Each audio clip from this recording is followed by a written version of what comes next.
May utang ka ba sa BIR at nahihirapan kang bayaran? Ito yung para sa'yo.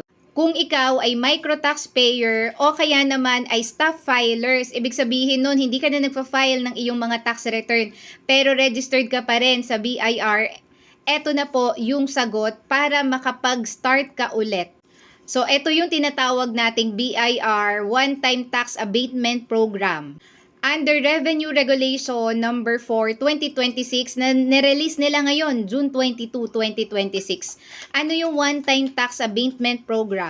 Ito po ay parang deskwento or amnesty na kung saan yung mga micro-taxpayers, sino yung mga yon? Yung kumikita lamang ng less than 3 million sa isang taon at merong mga utang na hindi hihigit sa 80,000 ay pwede na siyang tanggalin ng BIR or hindi ka na nila singilin pagka nakapag-avail ka nitong one-time tax abatement program. Paano makakapag-avail nito? Pupunta ka sa RDO mo at kung qualified ka to avail ng ating one-time tax abatement program, ikaw ay magbabayad ng 5,000.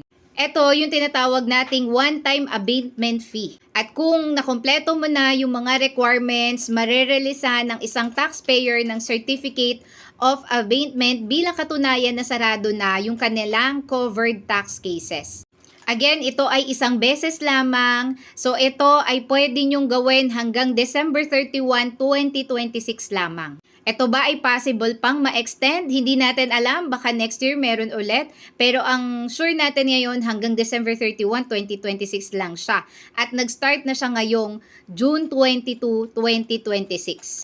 Ikaw, ano masasabi mo dito sa one-time tax abatement program?